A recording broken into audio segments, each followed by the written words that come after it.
ঢাকা ১৪ আসন ভোট যুদ্ধের এক ভিন্ন মাত্রা দিয়েছে ভোটারদের। দীর্ঘ ৮ বছর গোয়েন্দা সংস্থার নির্মমতার শিকার ব্যারিস্টার আহমেদ বিন কাসেম, অন্যদিকে গুম হওয়া পরিবারগুলোর সম্মিলিত কণ্ঠস্বর মায়ের ডাকের আহ্বায়ক সানজিদা ইসলাম তুলি। ফেসিবাদের নির্মমতার শিকার এই দুই চরিত্র এবার ভোটের মাঠে নেমেছে এ আসন থেকেই। ইতিমধ্যে গণসংযোগ পোস্টারিংয়ে নিজেদের তৎপরতা শুরু করেছেন দুই প্রার্থী। তবে দুই প্রার্থীর দীর্ঘ সংগ্রাম আর ক্লিন ইমেজে কিছুটা দ্বিধায় এ আসনের সাধারণ ভোটাররা।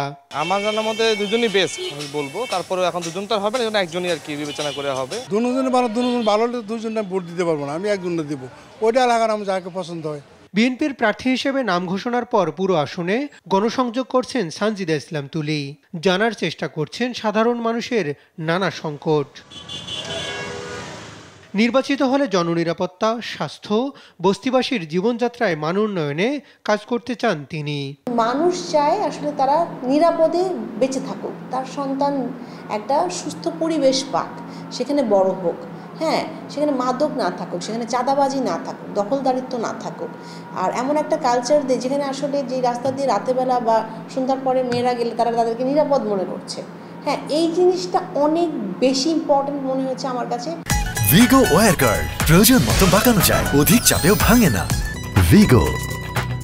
সকাল বিকাল গণসংযোগ করছেন জামায়াতের প্রার্থী ব্যারিস্টার আরমানও।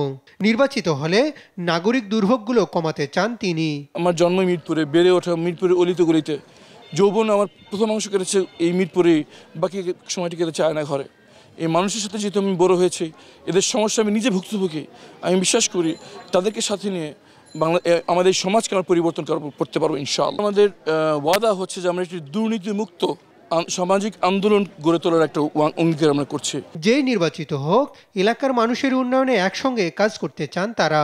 2017 সালে আরমান ভাইয়ের ছবি নিয়ে শাহবাগে দাঁড়াই, আরমান ভাইয়ের আম্মা বা ভাবি যারা ভয় পাচ্ছিলেন দাঁড়াতে, তাকে আমি যখন আগলে এনে দাঁড়াই, তখন কিন্তু আমার একটাই আকুতি ছিল, আমার ভাইটা ফেরত আসুক। আমরা প্রতিযোগিতা করবো কে কত বেশি মানুষকে সেবা করতে পারে, কে কত বেশি মানুষের দ্বারে দ্বারে যেতে পারে, কে কত বেশি মানুষের ভাগ্য পরিবর্তন করার জন্য সৃজনশীল পরিকল্পনা দিতে পারে। আওয়ামী লীগের নির্মমতার শিকার এই দুই প্রার্থী এবার প্রতিযোগী হলেও ভিন্ন বার্তা দিয়েছে রাজনীতিতে।